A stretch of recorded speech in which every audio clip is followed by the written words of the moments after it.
जी आए नूं प्यारे विद्यार्थियों।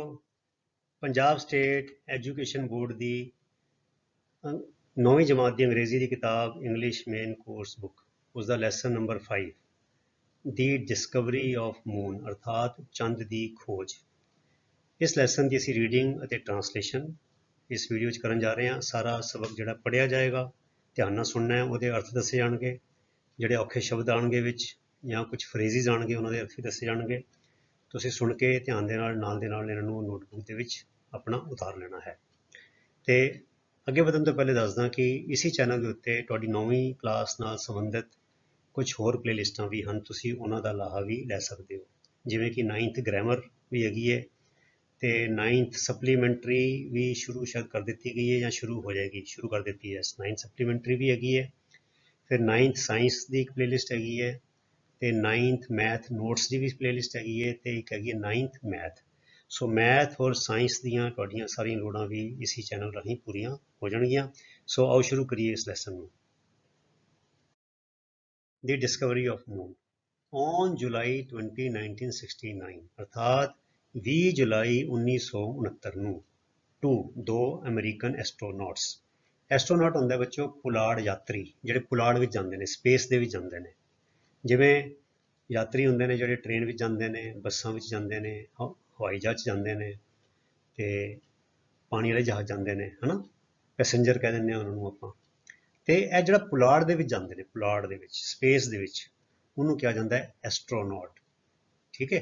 सो टू अमेरिकन एस्ट्रोनॉट्स, दो अमेरिकन पुलाड़ यात्री, किहड़े किहड़े, एक का नाम सी आर्मस्ट्रॉन्ग एंड एडविन, दूजे का नाम सी एडविन है। दो इमरजिंग बाहर आते हुए from the space craft. Space craft की होंगे पुलाड़ी जहाज, जिदा बच्चों व्हीकल होंगे ने, वाहन होंगे ने, सड़कों पर चलने वाले वाहन होंगे ने, ट्रेनां होंदियां ने, हवाई जहाज होंगे ने, पानी वाले जहाज होंगे ने।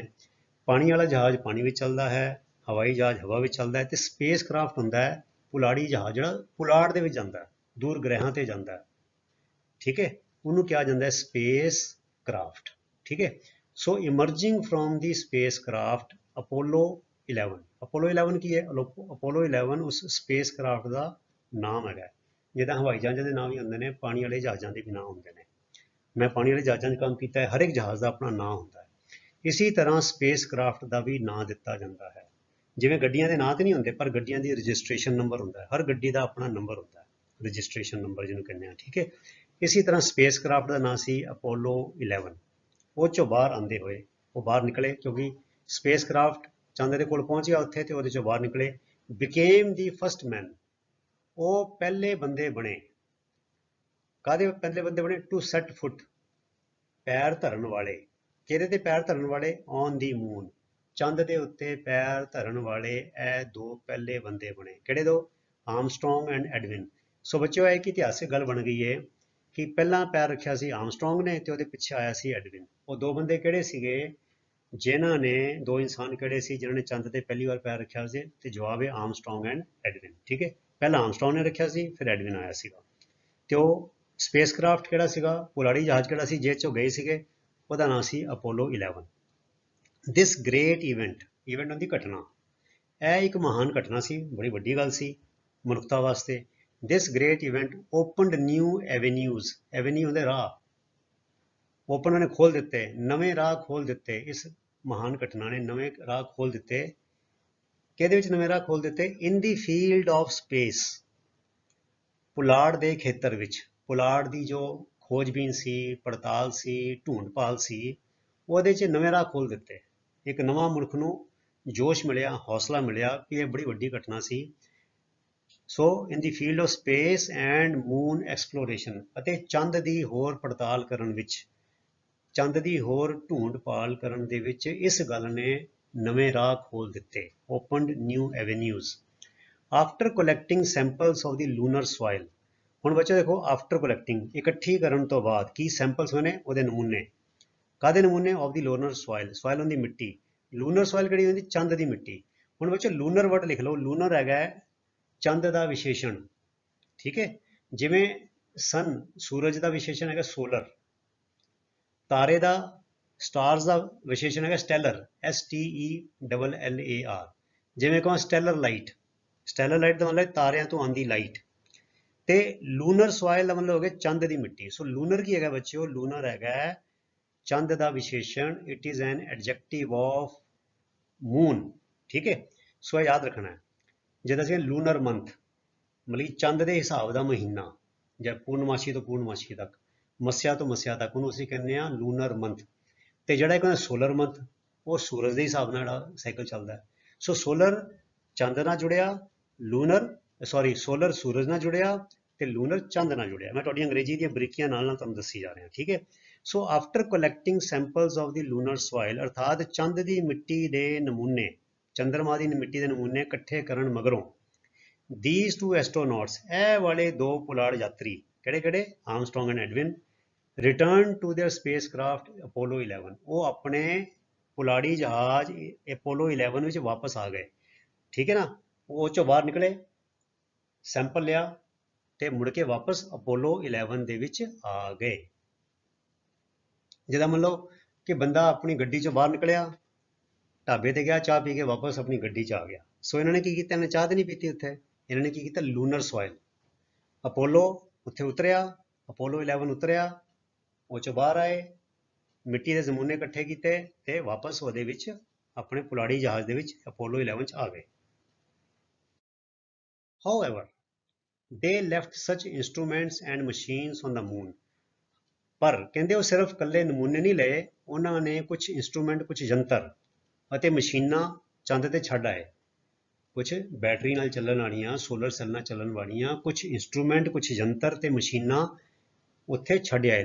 ਦੇ ਲੈਫਟ ਸਚ ਇੰਸਟਰੂਮੈਂਟਸ, ਇਹੋ ਜਿਹੇ ਯੰਤਰ ਐਂਡ ਮਸ਼ੀਨਾਂ ਔਨ ਦੀ ਮੂਨ ਵਿਚ continue to send their observations, ਜੋ ਯੰਤਰ ਤੇ ਮਸ਼ੀਨਾਂ ਉਹ ਕੈਮਰੇ ਰਾਹੀਂ ਆਪਣੀਆਂ ਜਿਹੜੀਆਂ ਨਿਰੀਖਣ ਸੀਗੇ, ਜਿਹੜੀ ਉਹ ਆਪਣੀ ਗਤੀਵਿਧੀਆਂ ਹੋ ਰਹੀਆਂ ਚੰਦ ਦੇ ਆਲੇ ਦੁਆਲੇ ਜੋ ਹੋ ਰਹੀਆਂ, ਉਹਨੂੰ ਰਿਕਾਰਡ ਕਰਦੇ ਸੀਗੇ about the moon to the observatories on the ਅਰਥ।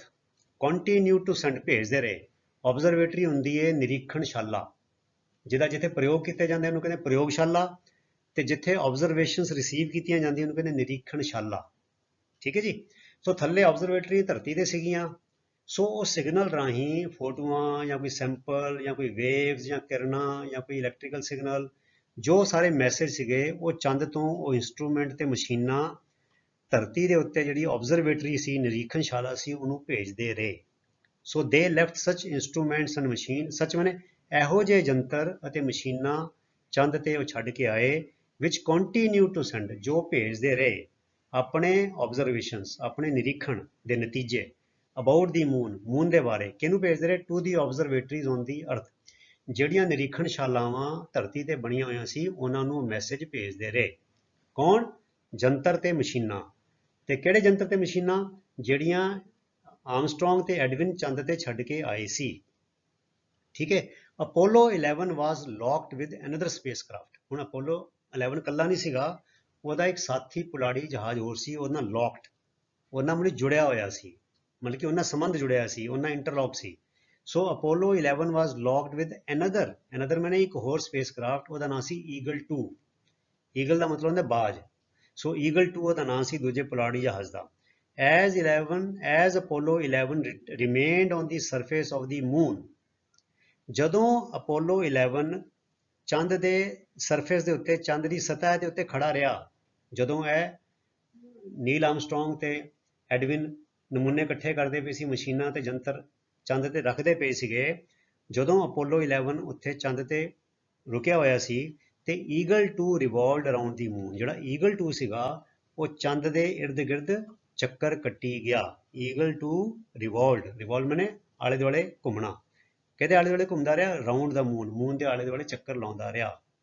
ਅਬੋਰਡ ਮੈਨੇ ਉੱਪਰ, ਉਸ ਯੰਤਰ, ਉਸ ਜਹਾਜ਼ ਦੇ ਉੱਪਰ, ਅਬੋਰਡ ਦੀ ਈਗਲ 2, ਅਰਥਾਤ ਅਬੋਰਡ ਦੀ ਈਗਲ 2 ਮੈਨੇ ਈਗਲ 2 ਦੇ ਵਿੱਚ ਬੈਠੇ ਹੋਏ ਕੌਣ ਸੀ, ਵਾਜ਼ ਅ ਥਰਡ ਐਸਟਰੋਨੌਟ ਮਾਈਕਲ ਕੋਲਿੰਸ।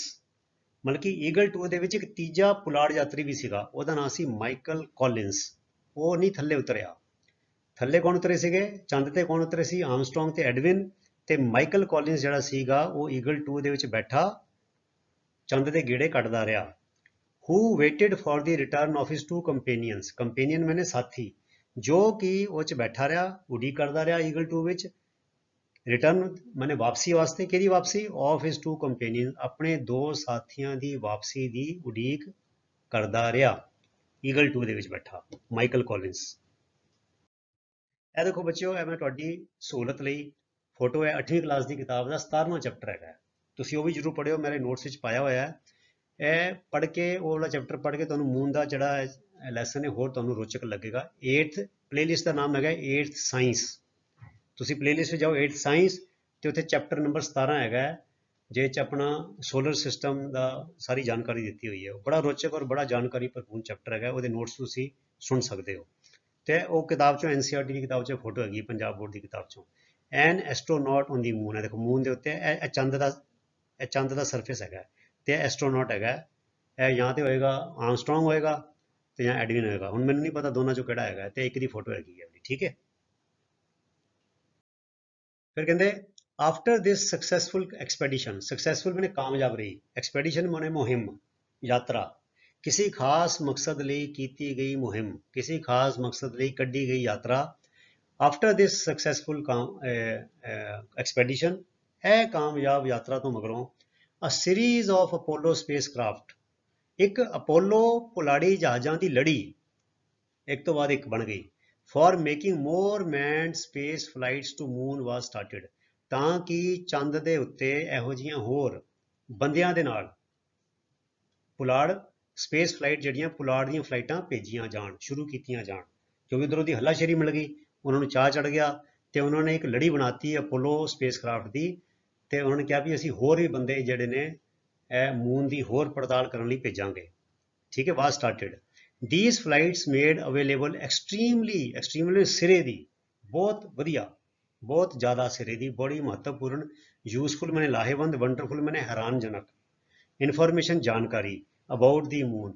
ਇਹ ਫਲਾਈਟਾਂ ਨੇ, these flights ਜਿਹੜੀਆਂ ਅਪੋਲੋ ਤੋਂ ਮਗਰੋਂ ਹੋਰ ਗਈਆਂ, ਉਹਨਾਂ ਨੇ ਚੰਦ ਦੇ ਬਾਰੇ ਬਹੁਤ ਵਧੀਆ, ਲਾਹੇਵੰਦ ਅਤੇ ਬੜੀ ਰੋਚਕ, ਬੜੀ ਹੈਰਾਨਕੁਨ ਜਾਣਕਾਰੀ ਮੁਹੱਈਆ ਕਰਵਾਈ ਚੰਦ ਦੇ ਬਾਰੇ। this new information removed, ਇਸ ਨਵੀਂ ਜਾਣਕਾਰੀ ਨੇ ਹਟਾ ਦਿੱਤੀ, ਰਿਮੂਵ ਮੈਨੇ ਮੁਕਾ ਦਿੱਤੀ, ਕਿ all kinds of misconception, ਸਾਰੇ ਕਿਸਮ ਦੇ ਜਿਹੜੇ ਭਰਮ ਸੀਗੇ, ਜਿਹੜੇ ਵਹਿਮ ਭਰਮ ਸੀਗੇ, ਜਿਹੜੇ ਮਤਲਬ ਕਿ ਝੂਠੀਆਂ ਬਣਾਉਟੀ ਜਾਂ ਮਤਲਬ ਕਿ ਮਿੱਥਾਂ ਸੀਗੀਆਂ, ਕਹਾਣੀਆਂ ਕਥਾ ਕਹਾਣੀਆਂ ਸੀ ਚੰਦ ਦੇ ਬਾਰੇ about the moon, from the minds of the people, ਲੋਕਾਂ ਦੇ ਮਨਾਂ ਵਿੱਚੋਂ, ਦੀ ਵਰਲਡ ਓਵਰ, ਸਾਰੀ ਦੁਨੀਆ 'ਚ ਬੱਚਿਓ ਇਹ ਚੰਦ ਦੇ ਬਾਰੇ ਬੜੇ ਵਹਿਮ ਨੇ। ਇੱਥੇ ਲੋਕ ਆਪਣੇ ਹਿੰਦੁਸਤਾਨ 'ਚ ਵੀ ਪੂਰਨਮਾਸ਼ੀ ਨੂੰ ਪਵਿੱਤਰ ਦਿਹਾੜਾ ਕਹਿੰਦੇ ਨੇ, ਹੈ ਨਾ, ਪੂਰਨਮਾਸ਼ੀ ਨੂੰ ਬੜਾ ਇੱਕ ਪਵਿੱਤਰ ਦਿਨ ਮੰਨਦੇ ਨੇ, ਜਾਂ ਫਿਰ ਮੱਸਿਆ ਨੂੰ ਵੀ ਪਵਿੱਤਰ ਦਿਹਾੜਾ ਮੰਨਦੇ ਨੇ। ਕਈ ਲੋਕੀ ਮੱਸਿਆ ਤੇ ਨਹਾਉਣ ਜਾਂਦੇ ਨੇ ਵੀ ਮੱਸਿਆ ਦੇ ਨਹਾਉਣ ਦੇ ਨਾਲ ਪਤਾ ਨਹੀਂ ਕਿਹੜਾ ਪੁੰਨ ਮਿਲ ਜਾਂਦੇ ਨੇ, ਪਰ ਇਹ ਸਾਰੇ ਭਰਮ ਨੇ, ਠੀਕ ਹੈ ਨਾ। ਸੋ ਅੱਗੇ ਮੈਂ ਤੁਹਾਨੂੰ ਦੱਸਾਂਗਾ ਵੀ ਮੱਸਿਆ ਕਿੱਦਾਂ ਬਣਦੀ ਹੈ ਤੇ ਪੂਰਨਮਾਸ਼ੀ ਕਿੱਦਾਂ ਬਣਦੀ ਹੈ, ਉਹ ਮੈਂ ਵਿੱਚ ਜਾਣਕਾਰੀ ਜੋੜ ਦਿੱਤੀ ਹੈ। ਜੇ ਤੁਸੀਂ ਜ਼ਿਆਦਾ ਵੇਰਵੇ 'ਚ ਜਾਣਨਾ ਚਾਹੁੰਦੇ ਹੋ ਤੇ ਜਿਹੜਾ ਮੈਂ ਦੱਸਿਆ 8th ਕਲਾਸ ਸਾਇੰਸ ਦਾ ਚੈਪਟਰ ਨੰਬਰ 17 ਪਲੇਲਿਸਟ 'ਚ ਜਾ ਕੇ ਸੁਣੋ, ਉਹ ਸਾਰਾ ਸਮਝਾਇਆ ਕਿ ਪੂਰਨਮਾਸ਼ੀ ਕਿੱਦਾਂ ਬਣਦੀ ਹੈ ਤੇ ਮੱਸਿਆ ਕਿੱਦਾਂ ਬਣਦੀ ਹੈ। ਹੁਣ ਇਹ ਬੱਚਿਓ ਦੇਖੋ ਕਿੰਨੇ ਸਾਰੇ ਵਹਿਮ ਭਰਮ ਜਿਹੜੇ ਨੇ, ਇਹ ਵਰਤਾਂ ਦੇ ਬਾਰੇ ਜੁੜੇ ਹੋਏ ਨੇ, ਰੋਜ਼ਿਆਂ ਦੇ ਬਾਰੇ ਜੁੜੇ ਹੋਏ ਨੇ, ਇਹ ਪਵਿੱਤਰ ਚੰਗੇ ਮੰਦੇ ਦਿਨਾਂ ਬਾਰੇ ਚੰਦਰਮਾ ਦੇ ਨਾਲ ਜੁੜੇ ਹੋਏ ਨੇ, ਹੈ ਨਾ। ਸੋ ਬਹੁਤ ਸਾਰੀਆਂ ਜਿਹੜੀਆਂ ਗੱਲਾਂ ਨੇ, ਗੁਰੂ ਸਾਹਿਬ ਨੇ ਵੀ ਇਹ ਸਾਰੀ ਗੱਲਾਂ ਦੇ ਖੰਡਨ ਗੁਰਬਾਣੀ ਵਿੱਚ ਕੀਤਾ ਹੈ। ਤੇ ਉਹਨਾਂ ਨੇ ਕੇਤੇ ਚੰਦ ਸੂਰ ਕੇਤੇ, ਵੀ ਇਹੋ ਜਿਹੇ ਚੰਦਰਮਾ ਕਰੋੜਾਂ ਹੀ ਨੇ ਆਪਣੇ ਬ੍ਰਹਿਮੰਡ ਦੇ ਵਿੱਚ, ਸੂਰਜ ਵੀ ਕਰੋੜਾਂ ਹੀ ਹੈਗੇ ਨੇ, ਤੇ ਗ੍ਰਹਿਣ ਵੀ ਲੱਗਦੇ ਰਹਿੰਦੇ ਨੇ, ਤੇ ਇਹਨਾਂ ਦੇ ਨਾਲ ਕੋਈ ਵਹਿਮ ਭਰਮ ਨਹੀਂ ਜੋੜਨਾ ਚਾਹੀਦਾ। ਹੁਣ ਦੇਖੋ ਚੰਦ ਦੇ ਉੱਤੇ ਸਾਨੂੰ ਦਾਗ ਨਜ਼ਰ ਆਉਂਦੇ ਨੇ, ਪਰ ਦਾਗ ਅਸਲ ਵਿੱਚ ਕੀ ਨੇ, ਉਹ ਖਾਈਆਂ ਨੇ, ਪਹਾੜੀਆਂ ਨੇ ਜਾਂ ਖਾਈਆਂ ਨੇ, ਤੇ ਉਹ ਖਾਈਆਂ ਜਿਹੜੀਆਂ ਉਹ ਸਾਨੂੰ ਥੋੜ੍ਹੀਆਂ ਗੂੜੀਆਂ ਨਜ਼ਰ ਆਉਂਦੀਆਂ ਨੇ, ਤੇ ਜਿਹੜੀਆਂ ਪਹਾੜੀਆਂ ਨੇ ਉਹ ਚਮਕਦਾਰ ਨਜ਼ਰ ਆਉਂਦੀਆਂ ਨੇ, ਦਾਗ ਨਜ਼ਰ ਆਉਂਦੇ ਨੇ। ਉਸ ਵੇਲੇ ਦਾਗ ਕੀ ਨੇ, ਉਹ ਖਾਈਆਂ ਨੇ। ਪਰ ਲੋਕਾਂ ਨੇ ਕੀ ਕਹਾਣੀ ਬਣਾਈ ਹੋਈ ਹੈ, ਇਹ ਛੋਟੇ ਹੁੰਦੇ ਸੁਣਦੇ ਸੀਗੇ, ਉਹ ਕਹਿੰਦੇ ਵੀ ਕਿਸੇ ਨੇ ਪੰਡਤ ਕੋਲ ਪੁੱਛਿਆ, ਕਿਉਂ ਪੁਰਾਣੇ ਜ਼ਮਾਨੇ 'ਚ ਪੰਡਤ ਹੀ ਪੜ੍ਹੇ ਲਿਖੇ ਹੁੰਦੇ ਸੀਗੇ, ਪੰਡਤ ਜੀ ਦੱਸੋ ਚੰਦ ਦੇ ਉੱਤੇ ਦਾਗ ਕਾਹਦੇ ਹੈਗੇ ਨੇ।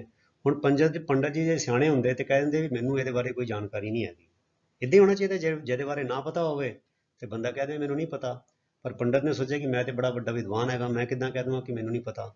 ਸੋ ਉਹਨੇ ਕਿਹਾ ਜੀ ਉਹ ਗੌਤਮ ਰਿਸ਼ੀ ਨਹਾ ਕੇ ਬਾਹਰ ਆਇਆ ਤੇ ਉਹਨੇ ਪਰਨਾ ਵਗਾ ਕੇ ਮਾਰਿਆ, ਤੇ ਉਹਦੇ ਜਿਹੜੇ ਦਾਗ ਸੀ ਨਾ ਉਹ ਪਾਣੀ ਦੇ ਛਿੱਟੇ ਪਏ, ਉਹ ਚੰਦ ਤੇ ਪਏ।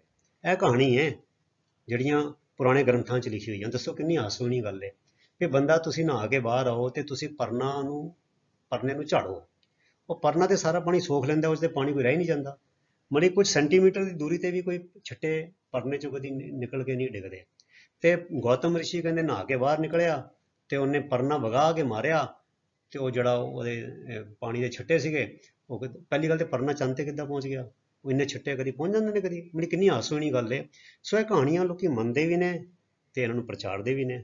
ਸੋ ਇਹ ਕਹਿੰਦੇ ਇਹ ਸਾਰੀ ਜਾਣਕਾਰੀ, ਨਵੀਂ ਜਾਣਕਾਰੀ ਨੇ ਪੂਰੀ ਦੁਨੀਆ ਵਿੱਚ ਲੋਕਾਂ ਦੇ ਮਨਾਂ ਵਿੱਚ ਬੈਠੇ ਹੋਏ ਜਿਹੜੀਆਂ ਗਲਤ ਧਾਰਨਾਵਾਂ ਸੀ, ਮਿਸਕਨਸੈਪਸ਼ਨ ਹੁੰਦੇ, ਗਲਤ ਧਾਰਨਾਵਾਂ ਸਾਰਿਆਂ ਨੂੰ ਮੁਕਾ ਦਿੱਤਾ। ਫਿਰ ਕਹਿੰਦੇ the discovery of moon formed an important part of the space programme.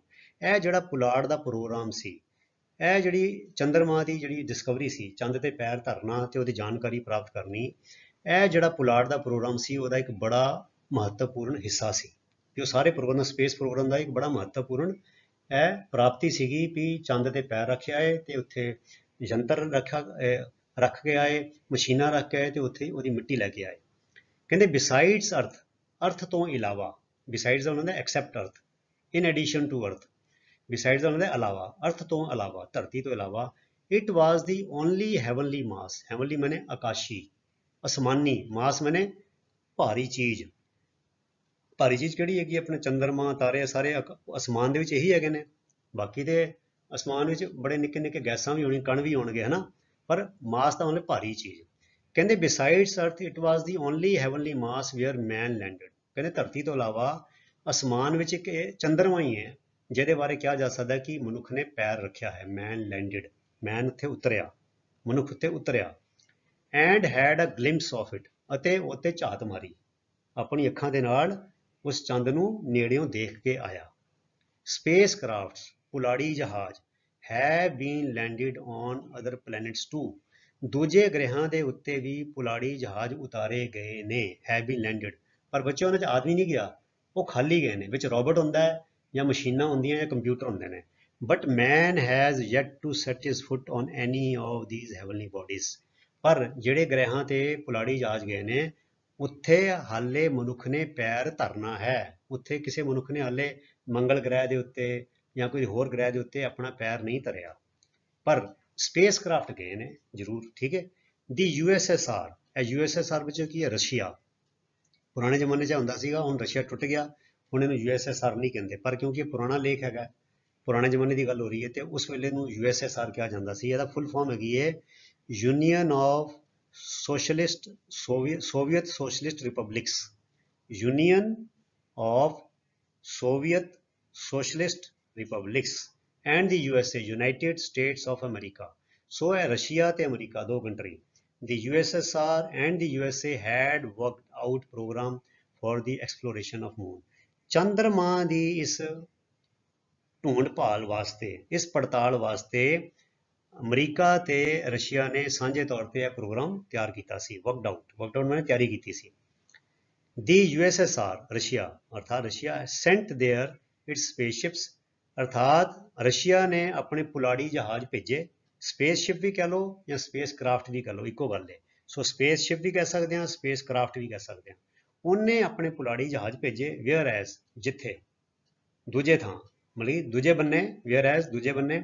The USA Saint it's ਐਸਟਰੋਨੌਟ, ਤੇ ਅਮਰੀਕਾ ਨੇ ਆਪਣੇ ਪੁਲਾੜ ਯਾਤਰੀ ਭੇਜੇ। ਅਰਥਾਤ ਸਾਂਝਾ ਪ੍ਰੋਗਰਾਮ ਸੀ, ਰਸ਼ੀਆ ਨੇ ਆਪਣੇ ਪੁਲਾੜੀ ਜਹਾਜ਼ ਭੇਜੇ ਤੇ ਅਮਰੀਕਾ ਨੇ ਆਪਣੇ ਪੁਲਾੜ ਯਾਤਰੀ ਭੇਜੇ, ਜਿਹੜਾ ਆਰਮਸਟਰੋਂਗ ਅਤੇ ਦੂਜਾ ਸੀਗਾ ਐਡਵਿਨ, ਤੇ ਤੀਜਾ ਸੀ ਮਾਈਕਲ ਕੋਲਿੰਸ ਜੋ ਈਗਲ 2 ਵਿੱਚ ਬੈਠਾ ਰਿਹਾ, ਮੜੀ ਉਡੀ ਕਰਦਾ ਰਿਹਾ। ਦੀ ਐਕਸਪਲੋਰੇਸ਼ਨ ਆਫ ਪਲੈਨਟਸ, ਗ੍ਰਹਿਾਂ ਦੀ ਢੂੰਡ ਭਾਲ, ਗ੍ਰਹਿਾਂ ਦੀ ਖੋਜ, ਗ੍ਰਹਿਾਂ ਦੀ ਪੜਤਾਲ ਇਜ਼ ਸਟਿਲ ਗੋਇੰਗ ਔਨ, ਹਾਲੇ ਵੀ ਜਾਰੀ ਹੈ, ਇਹ ਕੰਮ ਹਾਲੇ ਵੀ ਚਾਲੂ ਹੈ।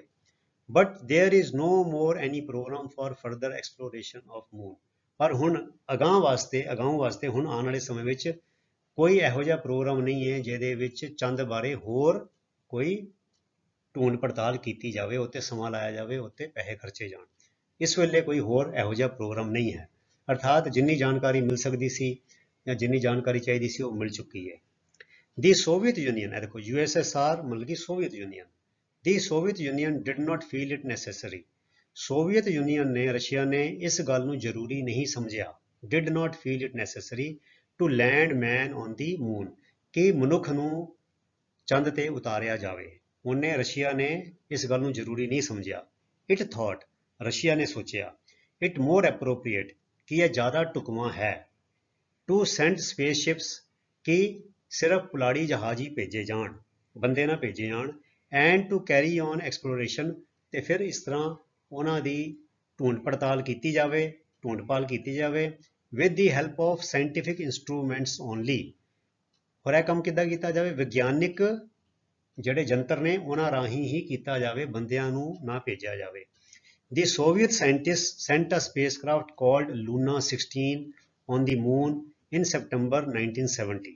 ਤੇ ਇਸ ਕਰਕੇ ਜਿਹੜਾ ਸੋਵੀਅਤ ਜਿਹੜੇ ਸਾਇੰਟਿਸਟ ਸੀਗੇ, ਰੂਸ ਦੇ ਵਿਗਿਆਨੀਆਂ ਨੇ ਆਪਣਾ ਇੱਕ ਪੁਲਾੜੀ ਜਹਾਜ਼ ਜਿਹਦਾ ਨਾਮ ਸੀ Luna 16 on the moon on September 1970 1970 ਸਤੰਬਰ ਵਿੱਚ ਉਹਨਾਂ ਨੇ ਆਪਣਾ ਪੁਲਾੜੀ ਜਹਾਜ਼ ਲੂਨਾ 16 ਭੇਜਿਆ, ਪਰ ਉਹ 'ਚ ਬੰਦਾ ਕੋਈ ਨਹੀਂ ਸੀਗਾ, ਕਿਉਂਕਿ ਰਸ਼ੀਆ ਇਸ ਹੱਕ ਵਿੱਚ ਨਹੀਂ ਸੀ ਕਿ ਬੰਦਿਆਂ ਨੂੰ ਉੱਥੇ ਭੇਜਿਆ ਜਾਵੇ ਨਾਲ। ਤੇ ਕਿਉਂਕਿ ਉਹਨਾਂ ਦਾ ਖਿਆਲ ਸੀ ਕਿ ਇਹ ਸਾਇੰਟੀਫਿਕ ਇੰਸਟਰੂਮੈਂਟ ਨੇ, ਜਿਹੜੇ ਵਿਗਿਆਨਿਕ ਜੰਤਰ ਨੇ, ਉਹ ਫਿੱਟ ਕਰ ਦਿੱਤੇ ਜਾਣ ਤੇ ਉਹੀ ਤੁਹਾਨੂੰ ਸਾਰੀ ਜਾਣਕਾਰੀ ਦੇ ਦੇਣਗੇ। It carried a robot. Robot ਕੀ ਹੁੰਦਾ ਬੱਚੋ? ਰੋਬਟ ਵੀ ਕੰਪਿਊਟਰ ਹੁੰਦਾ ਹੈ। ਇਹ ਇੱਕ ਖਾਸ ਕਿਸਮ ਦਾ ਕੰਪਿਊਟਰ ਹੁੰਦਾ ਹੈ ਜੋ ਉਹ ਵਾਲੇ ਕੰਮ ਵੀ ਕਰ ਸਕਦਾ ਹੈ ਜਿਹੜੇ ਆਮ ਬੰਦੇ ਕਰਦੇ ਨੇ, ਜਿੱਦਾਂ ਉਹ ਤੁਰ ਵੀ ਸਕਦਾ ਹੈ, ਹੱਥ ਪੈਰ ਵੀ ਹਿਲਾ ਸਕਦਾ ਹੈ, ਤੇ ਘੁੰਮ ਵੀ ਸਕਦਾ ਹੈ, ਝਾੜੂ ਪੋਚਾ ਵੀ ਲਾ ਸਕਦਾ ਹੈ, ਹੋਰ ਕੀ ਚੀਜ਼ਾਂ ਕਰ ਲੈਂਦਾ ਹੈ, ਠੀਕ ਹੈ ਨਾ। So it carried a robot that was placed on the surface of the moon. ਉਹ ਜਿਹੜਾ ਲੂਨਾ 16 ਸੀ ਉਹਦੇ ਵਿੱਚ ਇੱਕ ਰੋਬਟ ਸੀਗਾ ਜਿਹਨੂੰ ਕਿ ਚੰਦ ਦੀ ਸਤਹ ਉੱਤੇ ਰੱਖ ਦਿੱਤਾ ਗਿਆ, ਟਿਕਾ ਕੇ ਉੱਥੇ ਆ ਗਿਆ। A robot was found to be as good as a man to carry out experiments on moon surface। ਕਹਿੰਦੇ ਉਹਨਾਂ ਨੇ ਦੇਖਿਆ ਕਿ ਰੋਬਟ ਵੀ ਉਸ ਮਨੁੱਖ ਜਿਹਦੇ ਬਰਾਬਰ ਹੀ ਸੀਗਾ ਆਪਣੇ ਸਾਰੇ ਐਕਸਪੈਰੀਮੈਂਟ ਕਰਨ ਲਈ ਮੂਨ ਸਰਫੇਸ ਦੇ ਉੱਤੇ, ਕਿ ਚੰਦ ਦੀ ਸਤਹ ਦੇ ਉੱਤੇ ਰੋਬਟ ਵੀ ਉਨਾ ਹੀ ਕਾਰਗਰ, ਉਨਾ ਹੀ ਕਾਮਯਾਬ ਸਿੱਧ ਹੋਇਆ ਜਿੰਨਾ ਕਿ ਇੱਕ ਬੰਦਾ ਹੋ ਸਕਦਾ ਸੀਗਾ। ਤੇ ਬੰਦੇ ਨੂੰ ਕਾਹਤੇ ਉਹਦੀ ਜਾਨ ਖਤਰੇ 'ਚ ਪਾਈ ਜਾਵੇ, ਇਹ ਗੱਲ ਰਸ਼ੀਆ ਸੋਚਦਾ ਸੀ ਇੱਦਾਂ। ਮੋਰ ਓਵਰ ਕਹਿੰਦੇ ਨਾਲੇ ਇੱਕ ਗੱਲ ਹੋਰ ਹੈਗੀ ਏ, it was also less expensive. ਇਹ ਘੱਟ ਖਰਚੀਲਾ ਸੀ ਕੰਮ ਇਹ ਵਾਲਾ, ਬੰਦਿਆਂ ਨੂੰ ਭੇਜਣਾ ਜ਼ਿਆਦਾ ਖਰਚੀਲਾ ਸੀਗਾ। ਪਹਿਲੇ ਉਹਨਾਂ ਦੀ ਰਿਪੋਰਟ 'ਚ ਜਿਹੜੇ ਕਿਸੇ ਬੰਦੇ ਨੂੰ ਪੁਲਾੜ ਵਿੱਚ ਭੇਜਣਾ ਹੋਵੇ ਉਹਦੀ ਕਈ ਮਹੀਨੇ ਪਹਿਲੇ ਟ੍ਰੇਨਿੰਗ ਕਰਨੀ ਪੈਂਦੀ ਹੈ ਜ਼ੀਰੋ ਗ੍ਰੈਵਿਟੀ ਦੇ ਹਿਸਾਬ ਦੇ ਨਾਲ, ਤੇ ਉਹਦਾ ਮੈਡੀਕਲ ਵੀ ਚੈੱਕਅਪ ਕਰਨਾ ਪੈਂਦਾ ਹੈ, ਹੋਰ ਬੜੀਆਂ ਗੱਲਾਂ ਹੁੰਦੀਆਂ। ਐਂਡ ਅਬਵ ਆਲ, ਅਤੇ ਸਭ ਤੋਂ ਵੱਡੀ ਗੱਲ, ਹਿਊਮਨ ਲਾਈਫ ਵਾਜ਼ ਨਾਟ ਇਨ ਡੇਂਜਰ। ਇਸ ਢੰਗ ਦੇ ਨਾਲ ਮਨੁੱਖੀ ਜ਼ਿੰਦਗੀ ਨੂੰ ਕਿਸੇ ਖਤਰੇ ਵਿੱਚ ਨਹੀਂ ਪਾਇਆ ਗਿਆ ਸੀ। ਵੀ ਰੋਬਟ ਦਾ ਕੀ ਹੈ, ਥੋੜੇ ਪੈਸੇ ਖਰਚੇ ਨੇ, ਜੇ ਰੋਬਟ ਖਰਾਬ ਹੀ ਹੋ ਜਾਏਗਾ, ਰੋਬਟ ਦੀ ਵੀ ਜਾਨ ਨੂੰ ਤੇ ਖਤਰਾ ਨਹੀਂ ਹੈਗਾ, ਹਨਾ, ਤੇ ਉਹਨੇ ਕਿਹੜਾ ਵੀ ਸਾਹ ਲੈਣਾ। ਪਰ ਮਨੁੱਖ ਦੇ ਬਾਰੇ ਰਸ਼ੀਆ ਸੋਚਦਾ ਸੀ ਕਿ ਇਸ ਤਰ੍ਹਾਂ ਅਸੀਂ ਮਨੁੱਖ ਦੀ ਜਿਹੜੀ ਜ਼ਿੰਦਗੀ ਹੈ ਉਹਨੂੰ ਖਤਰੇ 'ਚ ਨਾ ਪਾਇਆ ਜਾਵੇ, ਕਿਉਂਕਿ ਰੋਬਟ ਵੀ ਉਹੀ ਕੰਮ ਕਰ ਸਕਦਾ ਜਿਹੜਾ ਮਨੁੱਖ ਨੇ ਜਾ ਕੇ ਉੱਥੇ ਕਰਨਾ। ਸੋ ਰੋਬਟ ਵੀ ਸੈਂਪਲ ਲੈ ਸਕਦਾ, ਰੋਬਟ ਵੀ ਉੱਥੇ ਮਸ਼ੀਨਾਂ ਤੇ ਇੰਸਟਰੂਮੈਂਟ ਛੱਡ ਕੇ ਆ ਸਕਦਾ। ਰਿਸਰਚਰਸ ਔਨ ਮੂਨ, ਅਰਥਾਤ ਜਿਹੜੇ ਚੰਦ ਦੇ ਬਾਰੇ ਖੋਜੀ ਨੇ, ਚੰਦ ਦੀ ਖੋਜ ਕਰਨ ਵਾਲੇ ਰਿਸਰਚਰਸ ਨੇ, ਖੋਜੀ ਨੇ, ਰਿਸਰਚਿਜ਼ ਔਨ ਮੂਨ, ਚੰਦ ਦੇ ਉੱਤੇ ਕੀਤੀਆਂ ਗਈਆਂ ਖੋਜਾਂ ਫॉर 3 ਡਿਕੇਡਸ। ਡਿਕੇਡ ਹੁੰਦਾ ਬੱਚਿਓ 10 ਸਾਲ ਦਾ ਵਕਫਾ, 10 ਸਾਲ ਦਾ ਪੀਰੀਅਡ, 10 ਸਾਲ ਦਾ ਅੰਤਰਾਲ, ਜਿਹਨੂੰ ਅਸੀਂ ਪੰਜਾਬੀ 'ਚ ਕਹਿੰਦੇ ਹਾਂ ਦਹਾਕਾ, ਠੀਕ ਹੈ। ਦਹਾਕਾ ਮਤਲਬ 10 ਸਾਲ। ਸੋ 3 ਡਿਕੇਡਸ ਮਤਲਬ ਕਿੰਨਾ ਹੋ ਗਿਆ? 30 ਸਾਲ। ਅਰਥਾਤ ਚੰਦ ਦੇ ਉੱਤੇ ਕੀਤੀਆਂ ਗਈਆਂ 30 ਸਾਲ ਦੀਆਂ ਖੋਜਾਂ ਹੈਵ ਸ਼ੈਟਰਡ ਮੈਨੀ ਟ੍ਰੈਡੀਸ਼ਨਲ ਬਿਲੀਫਸ ਅਬਾਊਟ ਇਟ। ਸ਼ੈਟਰਡ ਮੈਨੇ ਚੂਰ ਕਰ ਦਿੱਤੀਆਂ ਨੇ। 30 ਸਾਲ ਦੀਆਂ ਖੋਜਾਂ ਨੇ, ਟ੍ਰੈਡੀਸ਼ਨਲ ਮੈਨੇ ਰਵਾਇਤੀ, ਬਿਲੀਫਸ ਮੈਨੇ ਵਿਸ਼ਵਾਸ, ਅਬਾਊਟ ਇਟ ਚੰਦ ਦੇ ਬਾਰੇ। ਚੰਦ ਦੇ ਬਾਰੇ ਰਵਾਇਤੀ ਜਿਹੜੇ ਵਿਸ਼ਵਾਸ ਬਣੇ ਹੋਏ ਸੀ ਲੋਕਾਂ ਦੀ, ਵੀ ਚੰਦਰਮਾ ਦੇਵਤਾ ਹੈਗਾ, ਇਹ ਚੰਦਾ ਮਾਮਾ ਹੈਗਾ, ਇਹ ਫਲਾਨਾ ਵਹਿਮ ਹੈਗਾ, ਇਹ ਫਲਾਨੀ ਪੂਰਨਮਾਸ਼ੀ ਹੈਗੀ ਹੈ, ਫਲਾਨੀ ਮੱਸਿਆ ਹੈਗੀ ਹੈ, ਬਹੁਤ ਸਾਰੇ ਲੋਕਾਂ ਦੇ ਰਵਾਇਤੀ ਵਿਸ਼ਵਾਸ ਜੁੜੇ ਹੋਏ ਸੀਗੇ। ਇਹ 30 ਸਾਲ ਦੀ ਖੋਜਾਂ ਨੇ ਉਹ ਸਾਰਿਆਂ ਨੂੰ ਸ਼ੈਟਰਡ ਮੈਨੇ ਚੂਰ ਚਕਨਾਚੂਰ ਕਰਕੇ ਰੱਖ ਦਿੱਤਾ, ਵੀ ਉਹਨਾਂ ਵਿਸ਼ਵਾਸਾਂ ਦੇ ਵਿੱਚ ਮਤਲਬ ਕਿ ਸੂਈ ਦੀ ਨੋਕ ਜਿੰਨੀ ਵੀ ਸੱਚਾਈ ਨਹੀਂ ਹੈਗੀ। ਜਿਹੜੀ ਗੁਰੂ ਨਾਨਕ ਪਾਤਸ਼ਾਹ ਨੇ ਵੀ ਜਪਜੀ ਸਾਹਿਬ 'ਚ ਲਿਖਿਆ, ਕੇਤੇ ਇੰਦ ਚੰਦ ਸੂਰ ਕੇਤੇ, ਵੀ ਕਿੰਨੇ ਹੀ ਇੰਦਰ ਨੇ, ਕਿੰਨੇ ਹੀ ਚੰਦਰ ਨੇ, ਕਿੰਨੇ ਹੀ ਸੂਰਜ ਨੇ। ਸੋ ਸੂਰਜ ਔਰ ਚੰਦਰਮਾ ਦੇ ਨਾਲ, ਗ੍ਰਹਿਣ ਦੇ ਨਾਲ ਜੁੜੇ ਵਹਿਮ ਸਾਰੇ ਵਹਿਮ ਨੇ, ਤੇ ਇਹਨਾਂ ਦਾ ਖੰਡਨ ਗੁਰੂ ਨਾਨਕ ਪਾਤਸ਼ਾਹ ਨੇ ਬੜੀ ਸਖਤੀ ਨਾਲ ਆਪਣੀ ਬਾਣੀ ਵਿੱਚ ਵੀ ਕੀਤਾ ਹੈ। The moon is an absolutely ਡਿਜ਼ੋਲੇਟ place. ਡਿਜ਼ੋਲੇਟ ਬੱਚਾ ਪਤਾ ਕੀ ਹੁੰਦਾ? ਡਿਜ਼ੋਲੇਟ ਹੁੰਦਾ ਜਿੱਥੇ ਕੋਈ ਆਸਰਾ ਨਾ ਹੋਵੇ, ਉਜਾੜ, ਸੁਨਸਾਨ। ਕਹਿੰਦੇ ਜਿਹੜਾ ਮੂਨ ਹੈਗਾ, ਚੰਦਰਮਾ, ਬਿਲਕੁਲ ਐਬਸੋਲਿਊਟਲੀ ਮੈਨੇ ਬਿਲਕੁਲ ਸੁਨਸਾਨ ਤੇ ਉਜਾੜ ਪਲੇਸ ਹੈ। ਉੱਥੇ ਕੋਈ ਜੀਵ ਜੰਤ ਨਹੀਂ, ਕੋਈ ਜਾਨਵਰ ਨਹੀਂ, ਕੋਈ ਮਤਲਬ ਕਿ ਆਰਗੇਨਿਜ਼ਮ ਜਿਹਨੂੰ ਕਹਿੰਦੇ ਨੇ ਵੀ ਕੋਈ ਜੀਵ ਜੰਤ ਦਾ ਉੱਥੇ ਕੋਈ ਨਿਸ਼ਾਨ ਨਹੀਂ ਮਿਲਿਆ, ਕੋਈ ਜ਼ਿੰਦਗੀ ਦੀ ਉੱਥੇ ਕੋਈ ਨਿਸ਼ਾਨੀ ਨਹੀਂ ਮਿਲੀ। Where there is no water and air, ਜਿੱਥੇ ਨਾ ਤੇ ਪਾਣੀ ਹੈ ਤੇ ਨਾ ਹੀ ਹਵਾ ਹੈ, ਆਕਸੀਜਨ, ਠੀਕ ਹੈ। The Soviet scientists have declared it unfit, unfit माने अजोग, for human मनुखी, inhabitation माने वसों। ਜਿਹੜੇ ਰੂਸ ਦੇ ਵਿਗਿਆਨੀ ਨੇ ਉਹਨਾਂ ਨੇ ਇਸ ਚੰਦ ਨੂੰ ਮਨੁੱਖੀ ਵਸੋਂ ਲਈ ਅਯੋਗ ਕਰਾਰ ਦੇ ਦਿੱਤਾ ਹੈ, ਡਿਕਲੇਅਰਡ ਇਟ ਅਨਫਿਟ। ਉਹਨਾਂ ਨੇ ਐਲਾਨ ਕਰ ਦਿੱਤਾ ਹੈ ਵੀ ਇਹ ਹਿਊਮਨ ਇਨਹੈਬਿਟੇਸ਼ਨ ਮਾਨੇ ਵਸੋਂ, ਅਨਫਿਟ ਮਾਨੇ ਅਯੋਗ, ਉਹਦੇ ਲਈ ਹੈ ਢੁਕਵਾਂ ਨਹੀਂ ਹੈ, ਉਹਦੇ ਰਹਿਣ ਯੋਗ ਨਹੀਂ ਹੈ, ਮਨੁੱਖਾਂ ਦੇ ਰਹਿਣ ਯੋਗ ਨਹੀਂ ਹੈ, ਕਿਉਂਕਿ ਨਾ ਇੱਥੇ ਪਾਣੀ ਹੈ ਤੇ ਨਾ ਇੱਥੇ ਆਕਸੀਜਨ ਹੈ। ਆਫ ਕੋਰਸ ਕਹਿੰਦੇ ਫਿਰ ਵੀ ਸਮ ਯੂਜ਼ਫੁਲ ਮੈਟਲਸ, ਕੁਝ ਯੂਜ਼ਫੁਲ ਮਾਨੇ ਲਾਹੇਵੰਦ ਮੈਟਲ में धातुआं like aluminium, titanium and iron have been found on moon. कुछ धातुआं लाहेवंद जिदा एल्यूमीनियम, टाइटेनियम ते लोहे वर्गियां धातुआं चंद्रमा ते लभियां हन। But man has not been tempted to exploit these metals. पर मनुख दे मन विच हाले वो खिच नहीं पई, टैम्पटेड मैंने वो हाले लालच नहीं, तृष्णा पैदा नहीं हुई, खिच नहीं पई, टू एक्सप्लॉइट मैंने कढ़ लिया जाए, लुट लिया जाए, इकट्ठा कर लिया जाए these metals, metal sources resources of moon. चंद्रमा के जड़े धातुई वसीले ने इन्हां ते कब्जा किया जाए, कढ़िया जाए, क्योंकि कढ़ना ते उन्होंने सामना साफ करना भी सौखा नहीं है, बड़ा खर्चा है काम। सो कहते उत्थे भावें चीज़ां हैगियां पर हाले मनुख ने ये बारे नहीं सोचा भी इन्हों असी लैके धरती ते आईए ते वरतीए। However some scientist still feel, कहते पर हाउएवर पर सम साइंटिस्ट, कुछ विज्ञानी स्टिल फील हाले भी महसूस करते हैं दैट के moon can be made inhabitable, moon नू रहन योग बनाया जा सकता है। इनहैबिटेबल का मतलब होंगे रहन योग, ठीक है ना। उत्थे सीगा ह्यूमन इनहैबिटेशन, इनहैबिटेशन का मतलब है मतलब कि वसों, ते इनहैबिटेबल मैंने रहन योग, जिथे वसों रखी जा सके, वसों वस सके। सो कहते इट कैन बी मेड इनहैबिटेबल, इनू रहन योग बनाया जा सकता है फॉर मैन, बंदियां लई, बाय सैपरेटिंग ऑक्सीजन फ्रॉम एलीमेंट्स। हुण बच्चों इत्थे ना एक विज्ञानिक गलती है तुहाडी किताब च, व्याकरण की गलती नहीं है, विज्ञानिक गलती है। वो लिखारी ने इत्थे एलीमेंट्स लिख दिता है।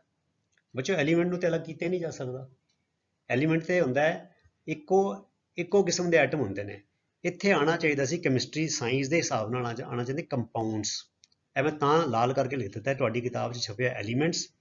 तुसीं अपने साइंस के टीचर तो पुछो, तो मेरे जिहड़े 9वीं 10वीं के साइंस के चैप्टर ने मैटल्स वाले, मैटर वाले, कंपाउंड्स वाले, वो भी पढ़ के देखियो। एलीमेंट बच्चों वो इक्को ही किस्म का एटम होएगा, या आयरन होएगा या ऑक्सीजन होएगी, तो वो चो सैपरेट किद्दां करोगे तुसीं? एटम चो की सैपरेट करना, एटम नूं ते फिर अगे असीं न्यूक्लीयर रिएक्शन दे नाल असीं तोड़ सकते हैं, उन्होंने होर कोई तरीका ही नहीं, एलीमेंट नूं तोड़े नहीं जा सकता किसी तरीके नाल। सो यह बड़ी वड्डी गलती है विज्ञानिक तौर पर। सो तुहाडी कोई 9वीं क्लास की किताब है, तुसीं 9वीं क्लास की प्लेलिस्ट जाके ये वाले चैप्टर पढ़ के देखो, मैटर इज मैटर प्योर, जिहड़े पहले 2 चैप्टर ने वो मैं सारे नोट्स बनाए हुए हैं। सो इत्थे आना चाहिए कंपाउंड्स, जिहदा कार्बन डाइऑक्साइड वो ऑक्सीजन हैगी है, नाइट्रोजन डाइऑक्साइड वो नाइट्रोजन भी ऑक्सीजन भी हैगी है, कैल्शियम कार्बोनेट मिठा सोडा जिदा असीं कह लईए कैल्शियम बाईकार्बोनेट, वो कैल्शियम भी है, हाइड्रोजन भी है, कार्बन भी है, ऑक्सीजन भी है। तो वो चो तो कंपाउंड विचों तुसीं ऑक्सीजन सैपरेट कर लोगे, एलीमेंट चो सैपरेट किद्दां करोगे? सो यह बहुत वड्डी एक सिद्धांतक गलती है। सो यह तुसीं ध्यान रखना है। कित्थे कहते भी साइंटिस्ट कहते हैं भी हाले भी असी कंपाउंड्स विचों ऑक्सीजन सैपरेट कर सकते हैं विच कंटेन ऑक्सीजन। हुण एलीमेंट तो कोई है ही नहीं इहो जिहा जिहड़ा ऑक्सीजन कंटेन करता है। ऑक्सीजन अपने आप विच एक एलीमेंट है, कैल्शियम एलीमेंट है, कैल्शियम च ऑक्सीजन नहीं होंदी, मैगनीशियम एलीमेंट है, मैगनीशियम च भी ऑक्सीजन नहीं होंदी। हाँ मैगनीशियम ऑक्साइड विच ऑक्सीजन होएगी, कैल्शियम ऑक्साइड विच ऑक्सीजन होएगी, वो सैपरेट की जा सकती है।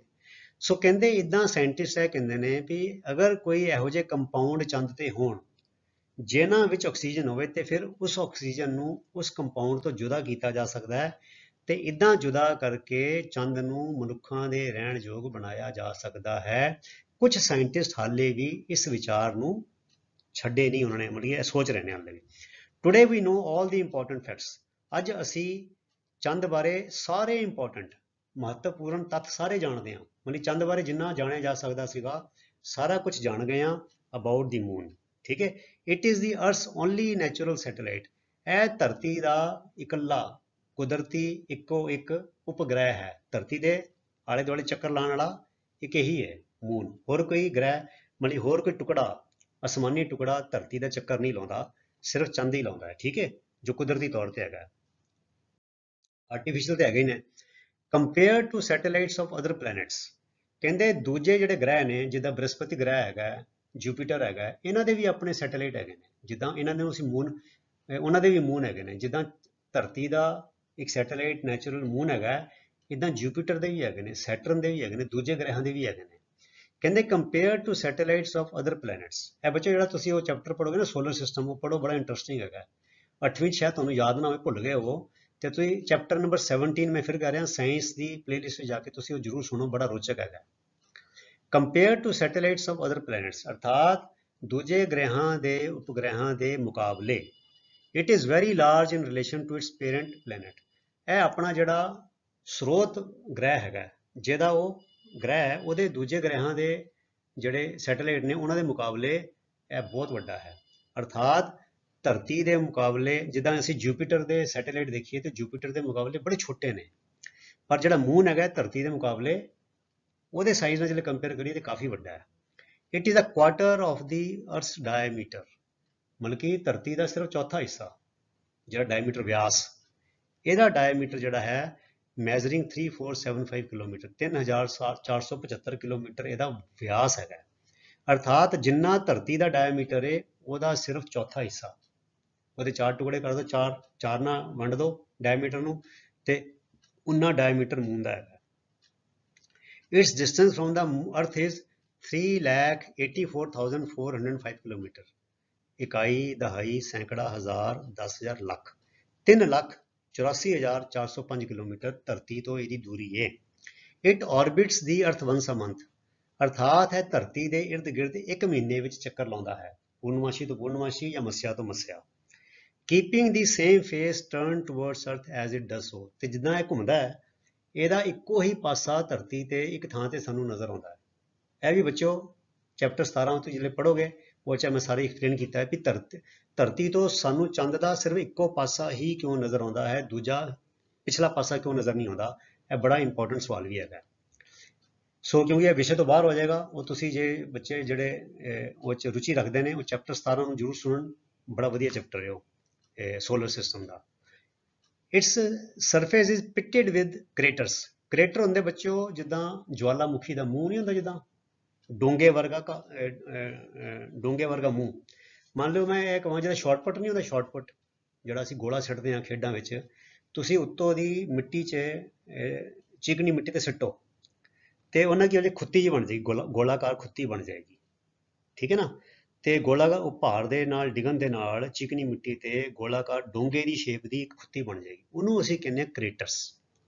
ਕਹਿੰਦੇ ਪਿਟਡ ਵਿਦ ਮੈਨੇ ਖਿਲਰਿਆ ਹੋਇਆ, ਮਤਲਬ ਕਿ ਉਹ 'ਚ ਡੋਟਡ ਕਿੰਨੇ ਸਾਰੇ, ਜਿਹੜਾ ਇਹਦਾ ਸਰਫੇਸ ਹੈ, ਜਿਹੜਾ ਚੰਦ ਦਾ ਸਤਹ ਹੈਗਾ, ਚੰਦ ਦਾ ਜਿਹੜਾ ਸਰਫੇਸ ਹੈ ਉਹ 'ਚ ਕ੍ਰੇਟਰ ਹੀ ਕ੍ਰੇਟਰ ਖਿਲਰੇ ਪਏ ਨੇ, ਖੁੱਤੀਆਂ ਹੈਗੀਆਂ ਗੋਲਾਕਾਰ। ਕੌਜ਼ਡ ਬਾਈ ਮੈਟੇਓਰਾਈਟਸ। ਮੈਟੇਓਰਾਈਟ ਕੀ ਹੁੰਦਾ ਬੱਚੋ, ਉਹ ਪੁੱਛਲ ਤਾਰਾ ਜੋ ਟੁੱਟ ਕੇ ਧਰਤੀ ਤੇ ਡਿੱਗ ਜਾਏ, ਉਹਨੂੰ ਕਹਿੰਦੇ ਮੈਟੇਓਰਾਈਟ। ਇੱਕ ਹੁੰਦਾ ਮੈਟਿਓਰ। ਇਹ ਵੀ ਸਾਰੀ ਗੱਲਾਂ ਵਿੱਚ ਦੱਸੀਆਂ ਹੋਈਆਂ ਮੈਂ ਚੈਪਟਰ 17 ਸਾਇੰਸ ਵਿੱਚ। ਮੈਟਿਓਰ ਦਾ ਹੁੰਦਾ ਬੱਚਿਓ, ਇਹਨੂੰ ਕਹਿੰਦੇ ਨੇ ਪੁਲਾੜੀ ਤਾਰਾ, ਜੋ ਟੁੱਟਿਆ ਹੁੰਦਾ, ਪੁੱਛਲ ਤਾਰਾ। ਤੇ ਜੇ ਉਹ ਗ੍ਰਹਿ ਤੇ ਡਿੱਗ ਜਾਵੇ ਫਿਰ ਉਹਨੂੰ ਕਹਿੰਦੇ ਮੈਟੇਓਰਾਈਟ। ਜੇ ਨਾ ਡਿਗੇ, ਹਵਾ 'ਚ ਹੀ ਸੜ ਕੇ ਸੁਆਹ ਹੋ ਜਾਏ, ਫਿਰ ਅਸੀਂ ਕਹਿੰਦੇ ਮੈਟਿਓਰ। ਤੇ ਜੇ ਡਿੱਗ ਜਾਵੇ ਫਿਰ ਹੁੰਦਾ ਮੈਟੇਓਰਾਈਟਸ। ਸੋ ਜਿਹੜੀਆਂ ਜਿਹੜੀਆਂ ਪਹਾੜੀਆਂ ਨੇ ਟੁੱਟ ਕੇ ਗ੍ਰਹਿਾਂ ਤੋਂ, ਪੁਲਾੜਾਂ ਤੋਂ ਟੁੱਟ ਕੇ ਜਿਹੜੀਆਂ ਚੰਦ ਤੇ ਡਿੱਗੀਆਂ ਨੇ, ਉਹਦੇ ਨਾਲ ਇਹ 'ਚ ਬੜੇ ਸਾਰੇ ਖੁੱਤੀਆਂ ਕ੍ਰੇਟਰਸ ਬਣ ਗਏ ਨੇ। ਇਹ ਕ੍ਰੇਟਰ ਬੱਚੇ ਉਹਦੇ ਜਿੱਦਾਂ ਤੁਹਾਨੂੰ ਮੈਂ ਕਹਿ ਰਿਹਾ, ਜਿਹੜਾ ਸ਼ਾਰਟਪੁੱਟ ਹੁੰਦਾ, ਲੋਹੇ ਦਾ ਗੋਲਾ ਹੁੰਦਾ, ਤੁਸੀਂ ਸਖਤ ਮਿੱਟੀ ਤੇ ਸਿੱਟੋ ਉੱਤੋਂ ਦੀ, ਤੇ ਉਹ ਕੀ, ਉਹ ਜਿਹੜੇ ਠਾਹ ਕਰਕੇ ਵੱਜਦਾ ਤੇ ਗੋਲਾਕਾਰ ਥੱਲੇ ਟੋਆ ਪੈ ਜਾਂਦਾ, ਉਹਨੂੰ ਕਿਹਾ ਜਾਂਦਾ ਹੈ ਕ੍ਰੇਟਰ, ਠੀਕ ਹੈ। The moon is the same as the earth, ਅਰਥਾਤ ਜਿਹੜਾ ਚੰਦਰਮਾ ਹੈ ਉਹਦਾ ਜਨਮ ਵੀ ਅਰਥ ਦੇ ਨਾਲ ਹੀ ਹੋਇਆ। ਜਦੋਂ ਅਰਥ ਬਣੀ, ਧਰਤੀ ਬਣੀ, ਮੂਨ ਵੀ ਨਾਲ ਹੀ ਪੈਦਾ ਹੋ ਗਿਆ, ਠੀਕ ਹੈ। ਅਰਥਾਤ ਜਿੰਨੀ ਧਰਤੀ ਦੀ ਉਮਰ ਹੈ ਉਨੀ ਹੀ ਉਮਰ ਚੰਦ ਦੀ ਹੈ। ਤੇ ਕਿੰਨੀ ਉਮਰ ਹੈ ਬੱਚਿਓ, 4600 ਮਿਲੀਅਨ ਈਅਰਸ। ਹੁਣ ਤੁਹਾਡਾ ਥੋੜਾ ਗਣਿਤ ਵੀ ਫਰੈਸ਼ ਕਰ ਦਈਏ। ਮਿਲੀਅਨ ਦਾ ਕੀ ਮਤਲਬ ਹੁੰਦਾ ਬੱਚਿਓ, 6 ਜ਼ੀਰੋਜ਼। ਅਰਥਾਤ ਜੇ ਮਿਲੀਅਨ ਹਟਾ ਦੇਵਾਂ ਤੇ ਇਹਦੇ ਮੋਰੇ ਮੈਂ 6 ਸਿਫਰ ਹੋਰ ਲਾ ਦੇਵਾਂ, ਠੀਕ ਹੈ। ਹੁਣ ਬੱਚਿਓ ਇਹਦਾ ਮਤਲਬ ਕਿ 4600 ਮਿਲੀਅਨ ਈਅਰਸ। ਹੁਣ ਬੱਚਿਓ ਦੇਖੋ, 1 ਲੱਖ ਵਿੱਚ ਹੁੰਦੇ ਨੇ 5 ਸਿਫਰ, ਤੇ 1 ਕਰੋੜ ਵਿੱਚ ਕਿੰਨੇ ਹੁੰਦੇ ਨੇ ਸਿਫਰ। ਜੇ ਅਸੀਂ ਇਹ ਮਿਲੀਅਨ ਤੇ ਹੈਗਾ ਇੰਟਰਨੈਸ਼ਨਲ ਸਿਸਟਮ, ਜੇ ਅਸੀਂ ਇੰਡੀਅਨ ਸਿਸਟਮ ਦੇਖੀਏ, ਲੱਖ ਵਿੱਚ 5 ਜ਼ੀਰੋ ਤੇ ਕਰੋੜ ਵਿੱਚ 7 ਜ਼ੀਰੋ, ਤੇ ਮਿਲੀਅਨ ਦੇ ਹੋ ਗਏ 6 ਜ਼ੀਰੋ, ਤੇ 6 ਔਰ 2 8 ਜ਼ੀਰੋ ਹੋ ਗਏ। ਮੈਂ 1 ਜ਼ੀਰੋ ਇੱਥੋਂ ਲੈ ਲਿਆ, तो मिलियन जोड़ता 7 जीरो हो गए तो करोड़ बन गया, अर्थात कितने 460 करोड़ साल। ਹੁਣ ਬੱਚੋ ਕਿੰਨੀ ਮਹੱਤਵਪੂਰਨ ਜਾਣਕਾਰੀ ਹੈ, ਅਰਥਾਤ ਸਾਡੀ ਧਰਤੀ ਕਿੰਨੀ ਪੁਰਾਣੀ ਹੈ, 460 ਕਰੋੜ ਸਾਲ ਪੁਰਾਣੀ ਹੈ। ਸੋ ਧਰਤੀ ਦੀ ਉਮਰ ਵੀ 460 ਕਰੋੜ ਸਾਲ ਹੈਗੀ ਹੈ ਤੇ ਚੰਦ ਦੀ ਉਮਰ ਵੀ 460 ਕਰੋੜ ਸਾਲ ਹੈਗੀ ਹੈ। ਠੀਕ ਹੈ ਜੀ।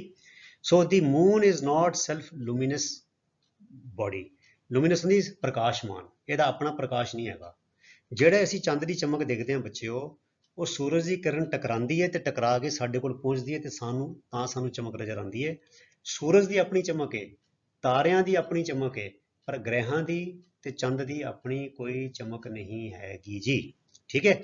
So the moon is not self luminous body, ਅਰਥਾਤ ਇਹ ਸਵੈ ਪ੍ਰਕਾਸ਼ਮਾਨ ਬੋਡੀ ਨਹੀਂ ਹੈ, ਸਵੈ ਪ੍ਰਕਾਸ਼ਮਾਨ ਆਕਾਰ ਨਹੀਂ ਹੈ, ਇਹਦੀ ਆਪਣੀ ਕੋਈ ਰੋਸ਼ਨੀ ਦਾ ਸਰੋਤ ਨਹੀਂ ਹੈ। ਠੀਕ ਹੈ, ਇਹ ਵੀ ਇੱਕ ਬੜੀ ਮਹੱਤਵਪੂਰਨ ਗੱਲ ਹੈ।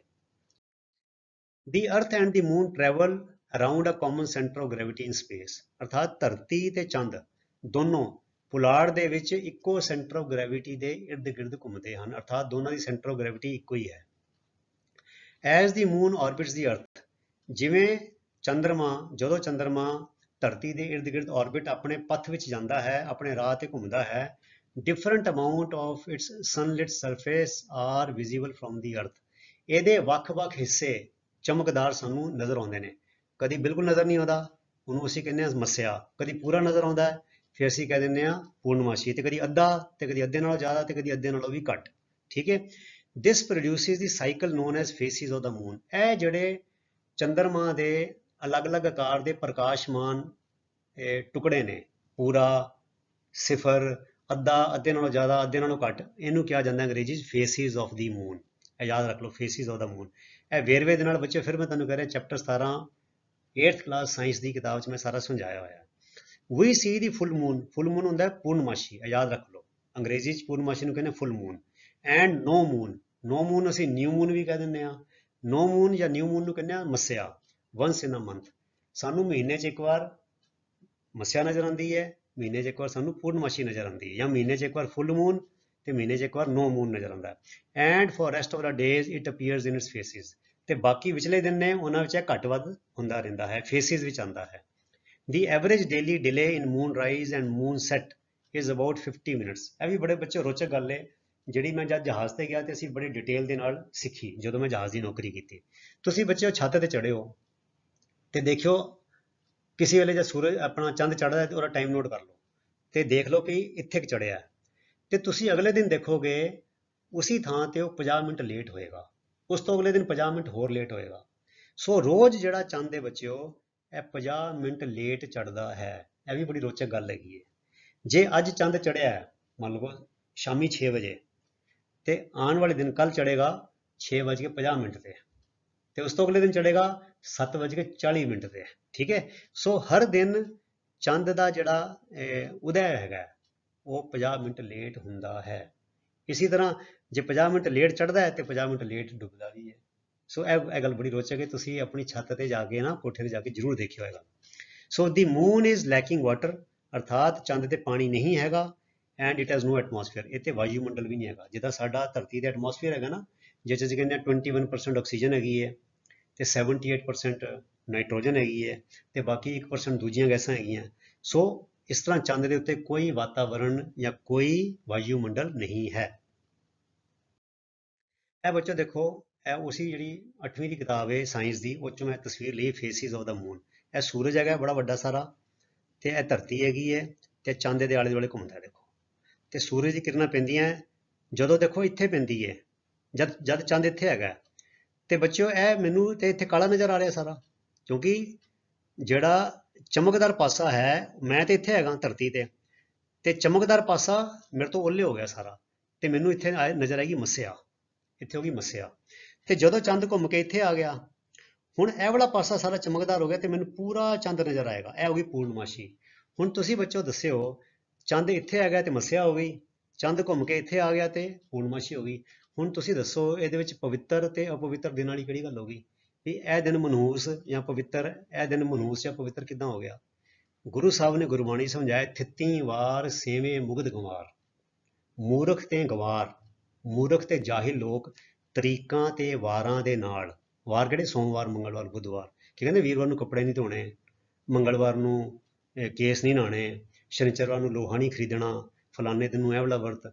ਸੋ ਗੁਰੂ ਸਾਹਿਬ ਨੇ ਕੀ ਕਿਹਾ? ਥਿੱਤੀ ਵਾਰ ਸੇਵੇਂ ਮੁਗਧ ਗੰਵਾਰ। ਤਰੀਕਾਂ ਤੇ ਵਾਰਾਂ ਦੀ ਵਿਚਾਰ ਮੂਰਖ ਤੇ ਗੰਵਾਰ ਲੋਕ ਕਰਦੇ ਹਨ, ਕਿਉਂਕਿ ਸਾਨੂੰ ਇਹ ਨਹੀਂ ਪਤਾ ਕਿ ਪਹਿਲਾ ਦਿਨ ਕਦੋਂ ਸ਼ੁਰੂ ਹੋਇਆ ਸੀਗਾ। ਜਪਜੀ ਸਾਹਿਬ ਗੁਰੂ ਸਾਹਿਬ ਨੇ ਕਿਹਾ ਨਾ, ਥਿਤ ਵਾਰ ਨਾ ਜੋਗੀ ਜਾਣੇ, ਰੁੱਤ ਮਹਾ ਨਾ ਕੋਈ, ਕਵਣ ਸੋ ਵੇਲਾ ਵਖਤ ਕਵਣ, ਕਵਣ ਥਿਤ ਕਵਣ ਵਾਰ, ਕਵਣ ਸੁਰਤੀ ਮਹਾ ਕਵਣ, ਜਿਤ ਹੋਆ ਆਕਾਰ। ਜਦੋਂ ਇਹ ਸ੍ਰਿਸ਼ਟੀ ਬਣੀ ਉਦੋਂ ਕਿਹੜਾ ਦਿਨ ਸੀ, ਕਿਹੜਾ ਵਾਰ ਸੀ, ਕਿਹੜਾ ਮਹੀਨਾ ਸੀ, ਕਿਹੜੀ ਰੁੱਤ ਸੀ, ਕਿਸੇ ਨੂੰ ਨਹੀਂ ਪਤਾ। ਸੋ ਇਸ ਕਰਕੇ ਬੱਚਿਓ, ਤੇ ਸਾਰੀਆਂ ਬੇਕਾਰ ਦੀਆਂ ਗੱਲਾਂ ਨੇ। ਸੋ ਇੱਥੇ ਚੰਦ ਆਇਆ ਤੇ ਪੂਰਨਮਾਸ਼ੀ ਹੋ ਗਈ, ਇੱਥੇ ਚੰਦ ਆਇਆ ਤੇ ਮੱਸਿਆ ਹੋ ਗਈ, ਤੇ ਬਾਕੀ ਦਿਨਾਂ ਵਿੱਚ ਘਟਦਾ ਵੱਧਦਾ ਹੈ। ਇਹ ਜਿਹੜੀ ਚੀਜ਼ਾਂ ਨੇ ਨਾ, ਘਟਣ ਵਧਣਾ, ਇਹਨੂੰ ਕਹਿੰਦੇ ਫੇਸਿਸ ਆਫ ਮੂਨ। ਇਹ ਫੇਸਿਸ ਆਫ ਮੂਨ। ਸੋ ਬੱਚਿਓ ਇਦਾਂ ਹੈ। ਸੋ ਅਸੀਂ ਗਿਆਨਵਾਨ ਬਣੀਏ ਤੇ ਵਹਿਮਾਂ ਭਰਮਾਂ ਨੂੰ ਛੱਡੀਏ। ਆਓ ਦੇਖੀਏ ਹੁਣ ਆਖਰੀ ਇਹਦਾ, ਕਹਿੰਦੇ ਵੈਰੀ ਲਾਈਟ, ਵੈਰੀ ਲਾਈਟ ਬਹੁਤ ਹਲਕੀ, ਰੇਨ ਮਾਨੇ ਮੀਂਹ, ਕਹਿੰਦਾ ਮੀਂਹ, ਕਾਸਮਿਕ ਡਸਟ, ਪੁਲਾੜੀ ਧੂੜ, ਅਰਥਾਤ ਪੁਲਾੜੀ ਧੂੜ, ਮਤਲਬ ਕਿ ਚੰਦ ਦੇ ਉੱਤੇ ਵਾਤਾਵਰਣ ਵਿੱਚ ਕੋਈ ਮੀਂਹ ਨਹੀਂ ਪੈ ਰਿਹਾ, ਪਾਣੀ ਨਹੀਂ ਪੈ ਰਿਹਾ, ਪਰ ਬੜੀ ਬੜੀ ਬਰੀਕ, ਮਤਲਬ ਕਿ ਘੱਟਾ ਜਿਹਾ, ਕਾਸਮਿਕ, ਪੁਲਾੜ ਵਿੱਚੋਂ ਕੋਈ ਘੱਟੇ ਦੀ ਰੂਪ ਦੀ ਇੱਕ ਮੀਂਹ ਪੈਂਦਾ ਰਹਿੰਦਾ ਹੈ, ਘੱਟਾ ਡਿੱਗਦਾ ਰਹਿੰਦਾ ਹੈ। ਕੰਟੀਨਿਊਅਲੀ, ਲਗਾਤਾਰ, ਫਾਲਸ ਡਿੱਗਦਾ ਹੈ ਹੇਅਰ, ਮਤਲਬ ਇੱਥੇ ਚੰਦ ਦੇ ਉੱਤੇ। ਇਨ ਦੀ ਗਲੇਅਰ ਆਫ ਦੀ ਸਨ, ਤੇ ਚੰਦ ਦੇ ਬੜੀ ਤੇਜ਼ ਚਮਕ ਦੇ ਵਿੱਚ, ਜਦੋਂ ਸੂਰਜ ਦੀ ਬੜੀ ਤੇਜ਼ ਚਮਕ ਦੀ, ਗਲੇਅਰ ਹੁੰਦੀ ਬੱਚਿਓ ਤੇਜ਼ ਚਮਕ, ਸੂਰਜ ਦੀ ਬੜੀ ਤੇਜ਼ ਚਮਕ ਵਿੱਚ ਲੂਨਰ ਰੌਕਸ ਮੈਨੇ ਕਿਹੜੀਆਂ? ਚੰਦ ਦੀਆਂ ਪਹਾੜੀਆਂ, reach a temperature of 110 degree Celsius. ਬੱਲੇ ਬੱਲੇ ਬੱਲੇ। ਮਤਲਬ ਜਿਹੜੀ ਚੰਦ ਦੇ ਉੱਤੇ ਪਹਾੜੀਆਂ ਨੇ, ਜਦੋਂ ਸੂਰਜ ਸਿੱਧਾ ਚਮਕ ਕੇ ਪੈ ਰਿਹਾ ਹੁੰਦਾ ਹੈ, ਉਹਨਾਂ ਦਾ ਟੈਂਪਰੇਚਰ 110 ਡਿਗਰੀ ਸੈਲਸੀਅਸ ਹੋ ਜਾਂਦਾ ਹੈ। ਹੁਣ ਬੱਚੇ ਪਾਣੀ ਕਿੰਨੇ ਤੇ ਉਬਲਦਾ? 100 ਡਿਗਰੀ ਤੇ ਉਬਲਦਾ ਪਾਣੀ ਕਿਤੇ ਚਮੜੀ ਤੇ ਪੈ ਜਾਵੇ ਤੇ ਛਾਲੇ ਪੈ ਜਾਂਦੇ, ਬੁਰਾ ਹਾਲ ਹੋ ਜਾਂਦਾ। ਤੇ ਇਹ ਹੈਗਾ 110 ਡਿਗਰੀ, ਉਹ ਤੋਂ ਵੀ 10 ਡਿਗਰੀ ਜ਼ਿਆਦਾ, more than the boiling point of water. But in ਦੀ ਸ਼ੈਡੋਜ਼, ਤੇ ਜਿੱਥੇ ਛਾਂ ਹੈਗੀ ਹੈ, ਜਿੱਥੇ ਸੂਰਜ ਦਾ ਮਤਲਬ ਪਹਾੜੀਆਂ ਦਾ ਉੱਲਾ ਪੈ ਗਿਆ, ਜਿੱਥੇ ਛਾਂ ਹੈਗੀ, ਜੇ ਸੂਰਜ ਸਿੱਧਾ ਨਹੀਂ ਪੈ ਰਿਹਾ, the temperature goes down to less than -100 degree Celsius. ਮਤਲਬ 100 ਡਿਗਰੀ ਥੱਲੇ, ਜ਼ੀਰੋ ਤੋਂ। ਬੱਚਿਓ 0 ਡਿਗਰੀ ਸੈਲਸੀਅਸ ਤੇ ਬਰਫ਼ ਪਾਣੀ ਜੰਮ ਜਾਂਦਾ ਹੈ, ਤੇ ਉਹ ਤੋਂ ਵੀ ਥੱਲੇ, ਅਰਥਾਤ 100 ਡਿਗਰੀ ਤੋਂ ਉੱਪਰ ਪਾਣੀ ਉਬਲਣ ਤੋਂ ਜ਼ਿਆਦਾ ਉੱਥੇ ਦਾ ਟੈਂਪਰੇਚਰ ਪਹੁੰਚ ਜਾਂਦਾ ਹੈ, ਤੇ ਪਾਣੀ ਜੰਮਣ ਤੋਂ ਵੀ 100 ਡਿਗਰੀ ਥੱਲੇ ਤੱਕ ਟੈਂਪਰੇਚਰ ਠੰਡ ਦਾ ਪਹੁੰਚ ਜਾਂਦਾ ਹੈ ਚੰਦ ਦੇ ਉੱਤੇ। In spite of the knowledge of these, in spite ਮੈਨੇ ਬਾਵਜੂਦ ਇਸ ਦੇ, ਨੌਲੇਜ ਆਫ ਥੀਸ ਡਲ ਮੈਨੇ ਬੇਸਵਾਦੇ। ਹੁਣ ਇਹ 'ਚ ਕੋਈ ਚੰਗੀ ਗੱਲਾਂ ਤਾਂ ਨਹੀਂ ਸਿੱਖਣ ਨੂੰ ਮਿਲੀਆਂ, ਖਾਸ ਤਾਂ ਹੈ ਨਹੀਂ। 110 ਡਿਗਰੀ, -100 ਡਿਗਰੀ ਹੈ, ਫਿਰ ਨਾ ਕੋਈ ਹਵਾ ਨਾ ਕੋਈ ਪਾਣੀ। ਸੋ ਡਲ ਮੈਨੇ ਬੇਰੁਖੇ, ਬੇਸਵਾਦੇ ਤੱਥ ਜਿਹੜੇ ਇਹਦੇ ਬਾਰੇ ਸਾਨੂੰ ਪਤਾ ਲੱਗੇ ਨੇ, ਚੰਦਰਮਾ ਅਬਾਊਟ ਦੀ ਮੂਨ। ਕਹਿੰਦੇ ਇਹ ਜਿਹੜੇ ਡਲ, ਇਹ ਬੇਰੁਖੇ ਬੇਸਵਾਦੇ ਰੁੱਖੇ ਜੇ ਤੱਥ ਜਾਣਨ ਦੇ ਬਾਵਜੂਦ ਵੀ, ਇਨ ਸਪਾਈਟ ਆਫ ਦੀ ਨੌਲੇਜ, ਇਹਨਾਂ ਦਾ ਜਾਣਨ ਤੋਂ ਬਾਅਦ ਵੀ, ਪੋਇਟਸ, ਕਵੀ ਐਂਡ ਲਵਰਸ, ਜਿਹੜੇ ਆਸ਼ਿਕ ਨੇ, continue to sing of the beauties of this heavenly bodies. ਜਿਹੜੀ ਅਸਮਾਨੀ ਆਕਾਰ ਹੈ ਚੰਦ ਹੈ, ਇਹਦੇ ਉੱਤੇ, ਇਹਦੀ ਸੁਹੱਪਣ ਦੇ ਉੱਤੇ ਗਾਣੇ ਹਾਲੇ ਵੀ ਬਣਾਈ ਜਾ ਰਹੇ ਨੇ ਤੇ ਗਾਈ ਜਾ ਰਹੇ ਨੇ। And compare the faces of their beloveds to this lovely satellite. ਇਹ ਜਿਹੜਾ ਇੱਕ ਪਿਆਰਾ ਜਿਹਾ ਉਪਗ੍ਰਹਿ ਹੈ ਚੰਦਰਮਾ, ਤੇ ਇਹਦੀ ਜਿਹੜੀ ਚੰਦ ਦੇ ਨਾਲ ਆਪਣੇ ਜਿਹੜੇ ਉਹਨਾਂ ਦੇ ਮਹਿਬੂਬ ਨੇ, ਉਹਨਾਂ ਦੇ ਮੰਗੇਤਰ ਨੇ, ਉਹ ਉਹਨਾਂ ਦਾ ਜਿਹੜਾ ਸੁਹੱਪਣ ਹੈ, ਉਹ ਇਹਦੇ ਨਾਲ ਇਹਦੀ ਤੁਲਨਾ ਕਰਦੇ ਰਹਿੰਦੇ ਨੇ। ਤੁਸੀਂ ਬੱਚੇ ਗਾਣੇ ਵੀ ਸੁਣੇ ਹੋਣੇ ਨਾ, ਚੰਨ ਵਰਗਾ ਮੁਖੜਾ, ਚੰਨ ਤੋਂ ਸੁਣੱਖਾ ਤੇਰਾ ਮੂੰਹ, ਚੰਨ ਤੋਂ ਸੋਹਣੀਏ, ਚੰਦਰਮਾ ਵੀ ਤੇਰੇ ਤੋਂ ਸ਼ਰਮਾ ਗਿਆ, ਇੱਦਾਂ ਦੇ ਬੜੇ ਸਾਰੇ ਗਾਣੇ ਬਣੇ ਹੋਏ ਨੇ। ਸੋ ਇਹਦਾ ਮਤਲਬ ਇਹ ਕਹਿ ਰਿਹਾ ਵੀ ਭਾਵੇਂ ਅੱਜ ਦੀ ਡੇਟ ਸਾਨੂੰ ਇਹ ਪਤਾ ਵੀ ਲੱਗ ਗਿਆ ਵੀ ਚੰਦ ਤੇ ਕੋਈ ਨਾ ਕੋਈ ਹਵਾ ਹੈ, ਨਾ ਕੋਈ ਪਾਣੀ ਹੈ, ਇੰਨੀ ਜ਼ਿਆਦਾ ਗਰਮ ਹੋ ਜਾਂਦਾ ਹੈ, ਇੰਨਾ ਠੰਡ ਹੋ ਜਾਂਦੀ ਹੈ, ਕ੍ਰੇਟਰਸ ਹੈਗੇ ਨੇ, ਉਹ ਦਾਗ ਵੀ ਨਹੀਂ ਹੈਗੇ, ਧੱਬੇ ਵੀ ਨਹੀਂ ਹੈਗੇ, ਕੋਈ ਚੰਦਰਮਾ ਨੂੰ ਸ਼ਰਾਪ ਨਹੀਂ ਮਿਲਿਆ ਹੋਇਆ। ਇਹ ਧੱਬਿਆਂ ਬਾਰੇ ਵੀ ਬੜੀ ਕਹਾਣੀ ਬਣੀ ਹੋਈ ਹੈ ਕਿ ਉਹਨੂੰ ਸ਼ਰਾਪ ਮਿਲਿਆ ਸੀ, ਕਿਸੇ ਰਿਸ਼ੀ ਨੇ ਸ਼ਰਾਪ ਦੇ ਦਿੱਤਾ ਸੀਗਾ। ਉਹ ਤੇ ਉਹਦੀਆਂ ਖਾਈਆਂ ਨੇ ਤੇ ਉਹਦੇ ਪਹਾੜ ਹੈਗੇ ਨੇ। ਕਹਿੰਦੇ ਇਹ ਸਭ ਜਾਣਨ ਦੇ ਬਾਵਜੂਦ ਵੀ, ਕਿਉਂਕਿ ਸਦੀਆਂ ਪੁਰਾਣੇ ਸੰਸਕਾਰ ਨੇ, ਵਹਿਮ ਭਰਮ ਨੇ, ਕਵੀ ਹਾਲੇ ਵੀ ਚੰਦ ਨੂੰ ਲੈ ਕੇ ਤੇ ਆਪਣੇ ਮਹਿਬੂਬ ਨੂੰ ਲੈ ਕੇ, ਆਪਣੇ ਲਵਰ ਨੂੰ ਲੈ ਕੇ, ਆਪਣੇ ਆਸ਼ਕੀ ਦੇ ਜਿਹੜੇ ਗੀਤ ਨੇ, ਉਹਦੇ ਵਿੱਚ ਉਹਦੀ ਸੁੰਦਰਤਾ ਨੂੰ, ਉਹਦੇ ਸੁਹੱਪਣ ਨੂੰ ਚੰਦ ਨਾਲ ਕੰਪੇਅਰ ਕਰਕੇ ਹਾਲੇ ਵੀ ਗੀਤ ਬਣਾਈ ਜਾ ਰਹੇ ਨੇ ਤੇ ਲਿਖੀ ਜਾ ਰਹੇ ਨੇ। ਸੋ ਐਸੀ ਪਿਆਰੇ ਵਿਦਿਆਰਥੀਓ, ਬੜਾ ਰੋਚਕ, ਜਾਣਕਾਰੀ ਭਰਪੂਰ, ਜਿਸ 'ਚ ਅਸੀਂ ਵਹਿਮ ਭਰਮ ਵੀ ਦੂਰ ਕੀਤੇ, ਕੋਈ ਜਾਣਕਾਰੀ ਵੀ ਵਿਗਿਆਨ ਦੀ ਹਾਸਲ ਕੀਤੀ ਤੇ ਕਾਫੀ ਗੱਲਾਂ ਨਵੀਆਂ ਸਿੱਖੀਆਂ। ਤੁਹਾਡਾ lesson C lesson number 5 the discovery of moon. ਸੋ ਤੁਸੀਂ ਇਸੇ ਤਰ੍ਹਾਂ ਨੇਮ ਦੇ ਨਾਲ, ਸ਼ਿੱਦਤ ਦੇ ਨਾਲ, ਅਨੁਸ਼ਾਸਨ ਦੇ ਨਾਲ ਆਪਣੀ ਪੜ੍ਹਾਈ ਕਰੀ ਚਲੋ ਤੇ ਆਉਣ ਵਾਲੇ ਵੀਡੀਓਜ਼ ਵਿੱਚ ਇਹਦੀਆਂ ਜਿਹੜੀ ਗ੍ਰਾਮਰ, ਕੁਐਸਚਨ ਆਨਸਰਸ ਤੇ ਵੋਕੈਬਲਰੀ ਐਕਸਰਸਾਈਜ਼ ਹੈ ਉਹ ਤੁਹਾਡੇ ਲਈ ਲੈ ਕੇ ਆਵਾਂਗੇ। ਤਦ ਤੱਕ ਲਈ ਗੁੱਡ ਬਾਏ। ਸੋ ਤੁਹਾਡਾ ਸਾਰਿਆਂ ਦਾ ਬਹੁਤ ਬਹੁਤ ਧੰਨਵਾਦ। ਰੱਬ ਰਾਖਾ। Thank you very much.